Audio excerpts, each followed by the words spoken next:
The galaxy had learned many ways to measure danger. Star explosions, fleet movements, political threats. But nothing prepared it for this.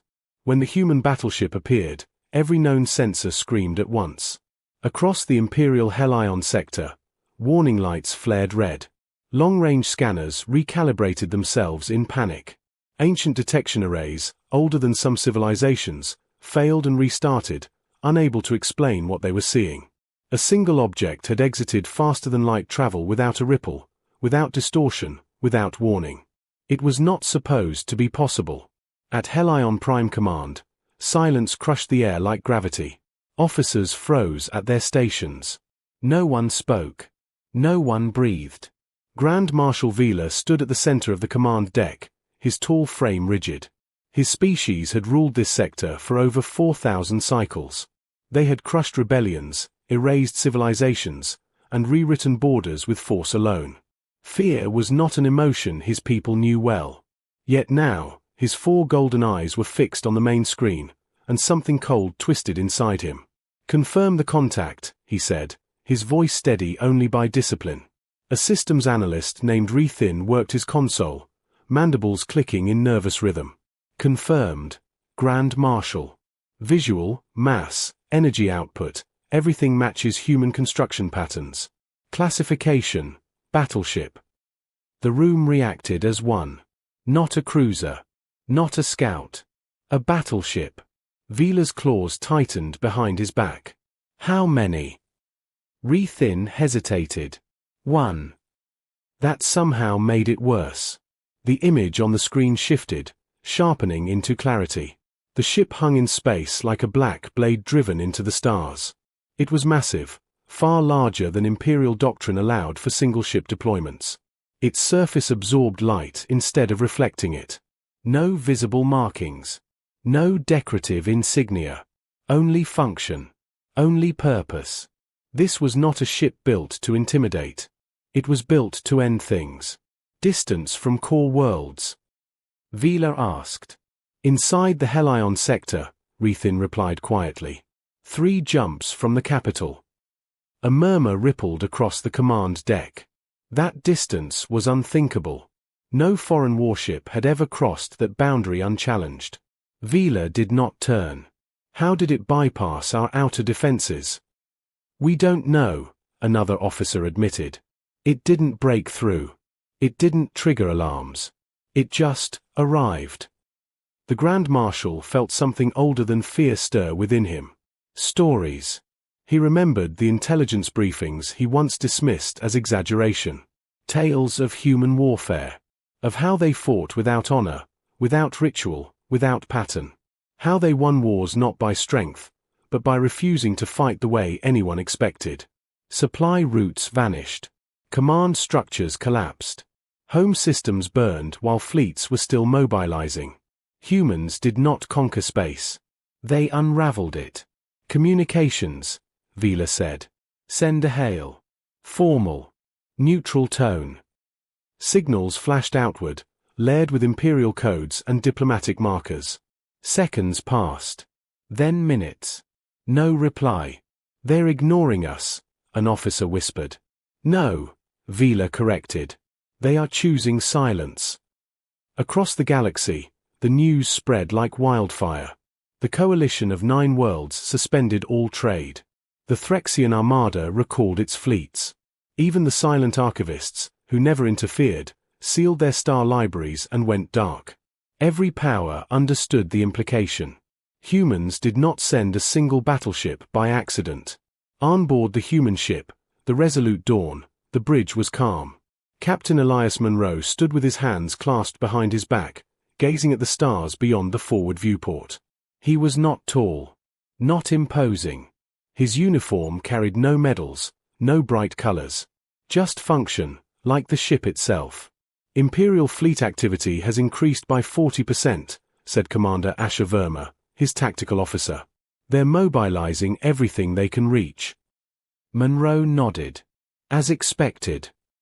"No response to their hails?" asked Chief Engineer Thomas Illin. "None," Asher replied. "Per your orders." Monroe finally turned. His eyes were sharp, but calm. Good. Let them wonder. The bridge crew exchanged glances but said nothing. They trusted him. Every human aboard did. This mission was not about firepower. It was about presence. "Captain," Asher said carefully, "if they attack." "They won't," Monroe interrupted. "How can you be sure?" He looked back to the stars. "Because they're already afraid." The Resolute Dawn was alone by design. Humanity could have sent a fleet. They could have flooded the sector with warships and forced surrender in hours. But that was not the message. The message was simple. One was enough. Back at Helion Command, Grand Marshal Vila watched as Imperial fleets assembled from across the sector. Hundreds of ships. Thousands of weapons. Enough force to crush almost any threat. Yet the human ship did not move. It did not flee. It did not posture. It did not speak. It waited. Vila felt the weight of history pressing down on him. Every instinct screamed to strike first, to eliminate the unknown before it became catastrophe. But every report he had ever read warned him otherwise. Humans reacted to aggression with escalation. They responded to threats with creativity. And they remembered everything. "Hold position," Vila ordered at last. The officers stared at him. "We will not fire," he continued. "Not unless they do." "And if they don't?" someone asked. Vila exhaled slowly. "Then we listen." Far beyond Imperial space, hidden relays activated. Human intelligence networks watched the galaxy react exactly as predicted. Panic. Retreat. Confusion. Humanity had not fired a single shot. And already, the balance of power was shifting. On the bridge of the Resolute Dawn, Captain Monroe received a quiet notification. Imperial fleets had stopped advancing. He allowed himself a small, grim smile. "Signal all departments," he said. "Phase 1 is complete." Asher raised an eyebrow. "And Phase 2?" Monroe's smile faded as he looked toward the heart of the Empire. "Now," he said softly, "we remind the galaxy why humans are never ignored." The stars remained silent. But the galaxy had already begun to tremble. Silence can be louder than weapons. Across the Helion sector, that silence pressed down on every world, every station, every ship drifting between the stars. The human battleship still had not moved. It had not powered weapons. It had not responded to threats or hails. It simply existed, an unblinking presence at the edge of Imperial space. And the galaxy could not stop watching it. Grand Marshal Vila stood once more on the command deck of Helion Prime. The fleet was fully assembled now. Over 200 Imperial warships formed layered defensive lines between the human ship and the core worlds. Energy shields hummed. Weapons were charged but idle. All of it meant nothing if the humans chose to act. "Status report," Vila said. "Fleet is holding position," an officer replied. "Weapons hot but locked. No hostile actions detected from the human vessel. Communications. No response. Still total silence." Vila stared at the tactical display. The human ship was marked with a single red symbol, surrounded by a sea of blue Imperial icons. On paper, the numbers favored the Empire overwhelmingly. Yet no one felt confident.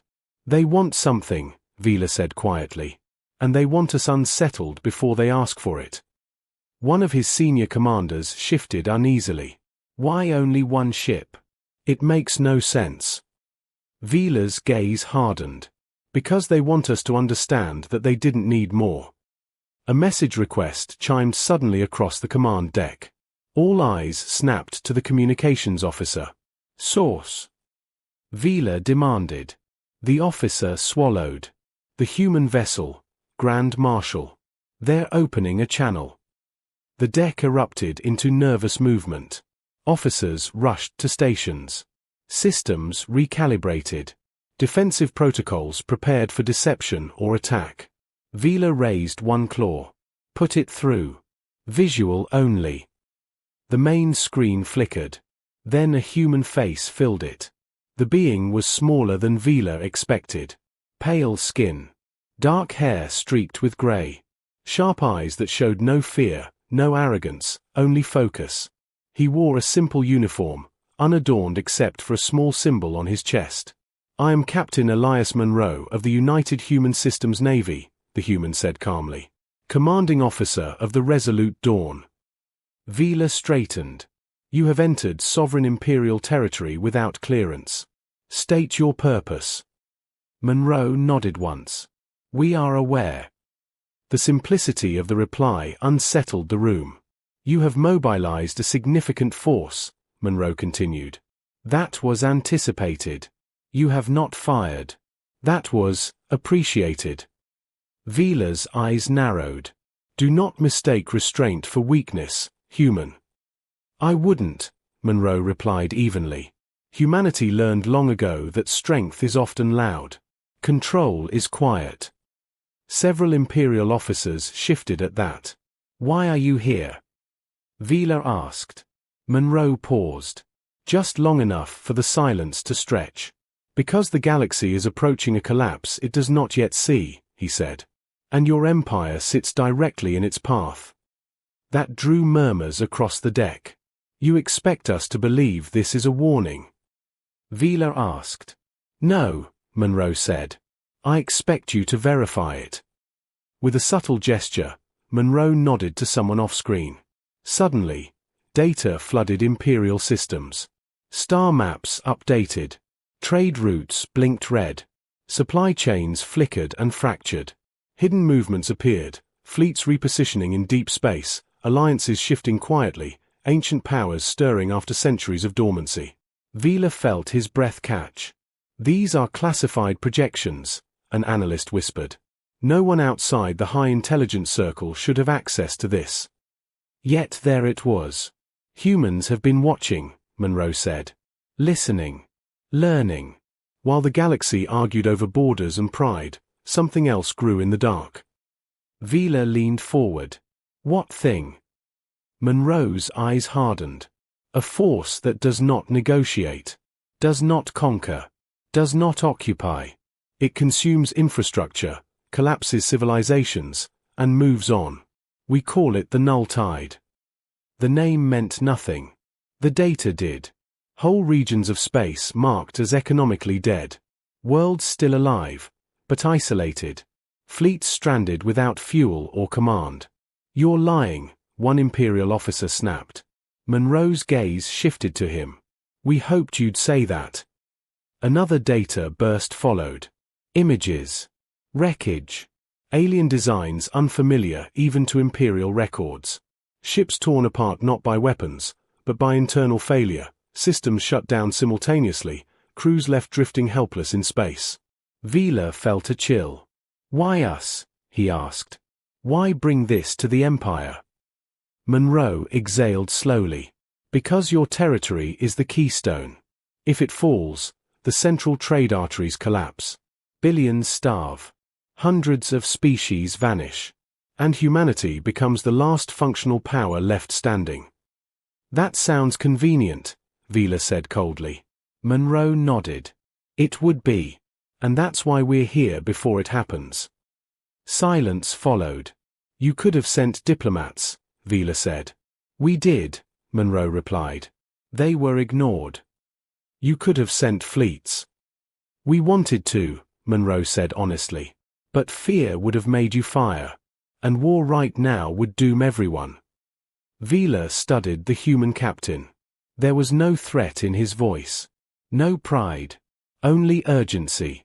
"What do you want?" Vila asked at last. Monroe's answer came without hesitation. "Cooperation." The word echoed. "Joint intelligence sharing.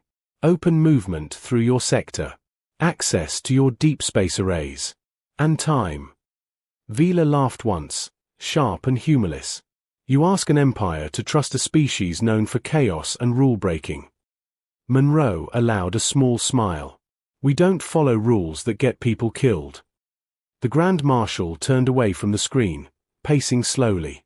His empire had never shared intelligence at this scale. Never opened its borders so fully. But the data, the evidence. "And if we refuse?" Vila asked. Monroe's expression did not change. Then we will still stop the null tide. Alone if necessary. But the cost will be enormous. For us. For everyone, Monroe said. Including humanity. That honesty struck harder than any threat. Vila stopped pacing. When did humans become guardians of the galaxy? He asked quietly. Monroe looked almost tired. When we realized no one else would. The channel fell silent. Vila turned back to the screen. I will bring this before the Imperial Council. Until then, you will hold position. We will, Monroe said. And Captain, Vila added. If this is deception. Monroe nodded. Then you'll do what you must. We understand. The screen went dark. Across the galaxy, watchers leaned closer to their screens. A single human ship had not fired. Yet empires were already reconsidering centuries of doctrine. On the bridge of the Resolute Dawn, Asher exhaled. That could have gone worse. Monroe allowed himself to sit at last. It still might. Do you think they'll agree? She asked. Monroe stared at the stars again. They don't have to, he said softly. They just have to hesitate long enough. Beyond the Helion sector, unseen forces continued to move. And humanity prepared to prove, once again, that when the universe faced the impossible, humans did not ask for permission to survive. Far beyond the borders of the Helion Empire, space was breaking in ways no one had words for. Trade lanes that had existed for thousands of years went silent overnight. Navigation beacons stopped responding.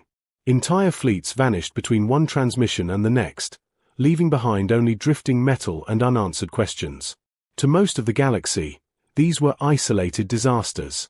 To humanity, they were patterns.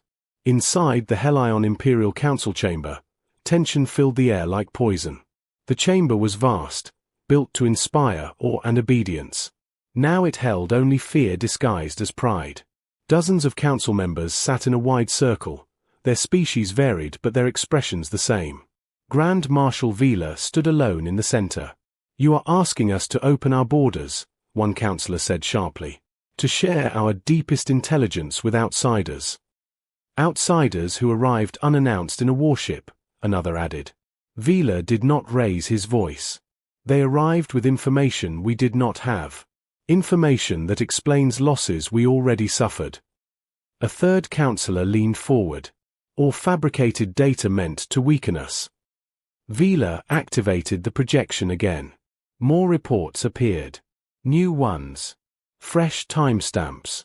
These losses occurred after the human ship arrived, the councillor said. Vila shook his head. No. They occurred before. We only notice them now. Silence followed. The null tide is real, Vila continued. Whether we trust humans or not does not change that. The council erupted into arguments. Fear battled tradition. Survival clashed with pride. At the edge of Helion space, the Resolute Dawn waited. Captain Elias Monroe stood on the bridge, listening to updates stream in from human intelligence nodes scattered across known space. His crew worked with calm precision, but the strain was visible. Humanity had learned to carry heavy burdens quietly, but this one pressed deep. New collapse confirmed, Commander Asher said. Outer systems of the Kelt Union just went dark. No energy signatures. No distress calls. Chief Engineer Thomas Illin frowned. That's faster than our models predicted. Monroe nodded slowly. It's accelerating. Imperial Council still debating? Asher asked. Yes, Monroe replied. As expected. Thomas crossed his arms. If they delay too long. Then we move anyway, Monroe finished. The ship shuddered slightly as deep systems adjusted. The Resolute Dawn was more than a battleship. It was a moving fortress of technology born from centuries of human problem-solving. Redundancy stacked on redundancy. Systems designed to fail safely, then fight back. Humans built things expecting them to break. That mindset had saved them many times. Suddenly, alarms chimed softly. Unknown energy fluctuation, Asher reported. Long range. Not Imperial. Monroe's eyes sharpened. Source. Sector fringe, she said. It's strange. Not a ship. Not a weapon. The stars ahead rippled. Space itself seemed to fold inward, like fabric pulled too tight. Sensors struggled to interpret what they saw. Data contradicted itself. Physics bent, then snapped. Something emerged. It was not large. Not compared to fleets or battleships. But its presence crushed normal readings. It looked unfinished, wrong, like a shape that refused to fully exist. What is that? Thomas whispered. Monroe's voice was quiet. That's a scout. Before anyone could respond, the thing moved. Imperial sensors lit up across the sector. Panic messages flooded command channels. Defensive fleets shifted instinctively, weapons locking on. The object did not react. Instead, nearby Imperial relays went dark. One by one. Not destroyed. Simply dead. Back on Helion Prime, Grand Marshal Vila felt the floor tremble as alerts screamed through the command deck. Multiple system failures, an officer shouted. Communications relays collapsing. Vila's eyes widened. That matches the human data. Before he could finish, the human channel opened again, this time uninvited. Captain Monroe's face appeared, calm but urgent. That's the null tide, Monroe said. Or part of it. Vila stared at the screen. You said it consumed infrastructure. That thing hasn't fired a weapon. It doesn't need to, Monroe replied. It attacks assumptions. Centralized systems. Predictable designs. As if to prove the point, 3 Imperial ships drifted lifelessly on the tactical display. Their crews alive, but blind and powerless. They're not dead, an officer said in disbelief. Their systems just shut down. Exactly, Monroe said. The null tide doesn't kill unless it must. It removes your ability to resist. Fear rippled through the command deck. How do we stop it? Vila demanded. Monroe did not hesitate. By doing what humans do best. The resolute Dawn moved. For the first time since its arrival, the human battleship advanced. Imperial fleets recoiled instinctively, giving it space. The massive ship slid forward with controlled grace, engines burning low and steady. No aggression. No haste. We should fire, someone whispered. Vila raised his claw. No. On the human bridge, Asher's hands flew across her console. Deploying countermeasures. What kind? Thomas asked. Ones we stole from ourselves, she replied. The battleship released dozens of small objects. Not missiles. Not drones. They spread outward like seeds on solar wind. The null tide scout reacted. For the first time, it changed shape. Now, Monroe said. The objects activated. Instead of attacking the enemy directly, they attacked reality around it. Noise flooded the region. Randomized signals. Chaotic feedback. Data storms with no pattern. The scout convulsed. What did you do? Vila asked, stunned. We lied to physics, Monroe said simply. Just enough. The null tide scout collapsed inward, folding into nothingness. Space snapped back into place. Silence followed. Imperial systems flickered, then recovered. The command deck of Helion Prime erupted into stunned voices. Vila stared at the empty space where the enemy had been. You destroyed it, he said. Monroe shook his head. No. We confused it. Long enough to push it away. Vila felt something shift inside him. You didn't use superior firepower, he said slowly. You used disorder. Monroe nodded. The universe is messy. Humans learned to be messier. The Imperial Council reconvened within the hour. This time, there was no argument. Vila opened a secure channel to the resolute Dawn. Captain Monroe, he said, bowing his head slightly. The Helion Empire accepts your proposal. Monroe closed his eyes for just a moment. Then we begin, he said. Across the galaxy, something ancient had been challenged. And for the first time, it hesitated. The agreement between humanity and the Hellion Empire sent shockwaves through the galaxy. For the first time in recorded history, an empire that had ruled through control and certainty chose cooperation over dominance. Borders opened. Data flowed. Long-guarded secrets were shared in secure channels that spanned light-years. And nothing was ever the same again. On Hellion Prime, Imperial engineers stared in disbelief at the human schematics now projected across their work chambers. The designs broke every rule they had ever learned. Systems overlapped in ways that seemed inefficient. Redundancies piled on top of redundancies. No single control point existed. "It looks chaotic," one engineer muttered. A human advisor beside him smiled. "That's the point."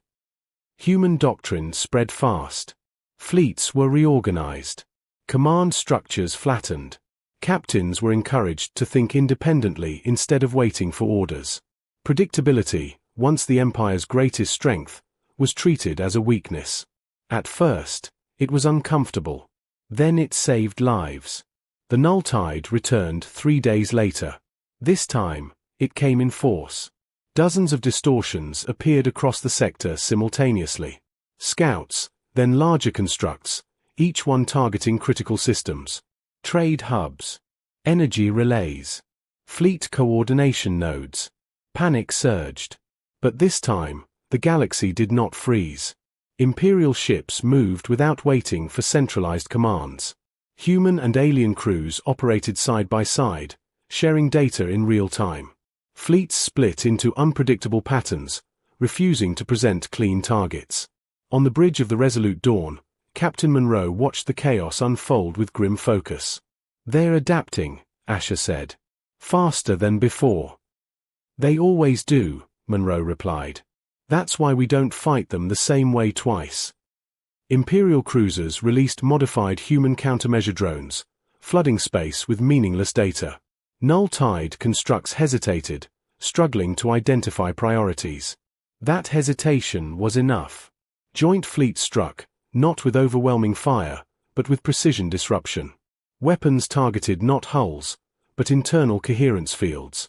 Systems designed to destabilize rather than destroy. The enemy recoiled. Across the battlefield, something unprecedented happened. The null tide changed tactics. Instead of retreating, several constructs pushed directly toward populated systems. "They're learning," Thomas said tensely. "They're aiming for morale now." "Then we show them something new," Monroe said. Humanity deployed the one thing the null tide could not predict. People. Civilian networks activated. Independent captains. Retired engineers. Hackers. Traders. Explorers. Humans who had never worn uniforms but understood systems deeply. They volunteered without hesitation. Using jury-rigged ships and improvised tech, they formed a living web of unpredictability. No standard signals. No clean data. Just thousands of independent actions with no central pattern. To the null tide, it was madness. To humanity, it was home. Imperial observers watched in or as human civilians coordinated across impossible distances, adapting faster than any military AI. Problems were solved on the fly. Failures turned into advantages. A Hellion commander whispered, "They fight like they live." And they lived fiercely. One null tide construct broke through the defense line, heading straight for Hellion Prime. Imperial weapons failed to lock on. Human countermeasures struggled to hold. The city world braced for impact. On the Resolute Dawn, Monroe's jaw tightened.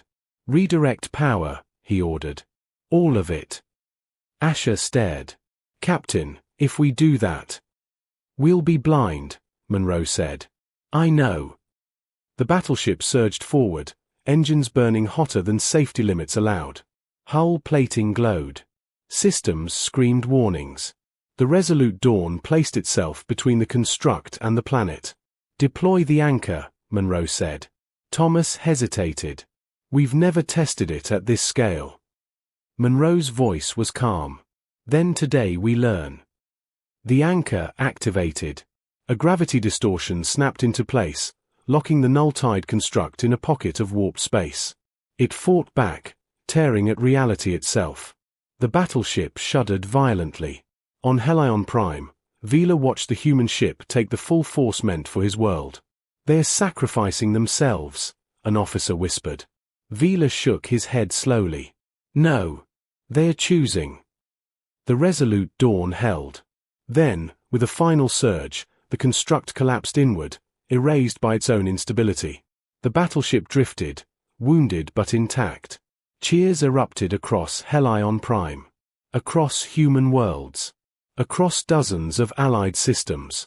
For the first time, the null tide retreated fully. The battlefield fell silent. On the bridge, damage reports poured in. Fires burned. Systems failed. Crew members were injured, but alive. Asher let out a shaky breath. "We did it." Monroe nodded, exhaustion finally showing. This time. Vila opened a channel, his expression solemn. "Captain Monroe," he said. "Today, your people saved my empire." Monroe met his gaze. "Today, we stood together." Vila inclined his head deeply, a gesture reserved only for equals.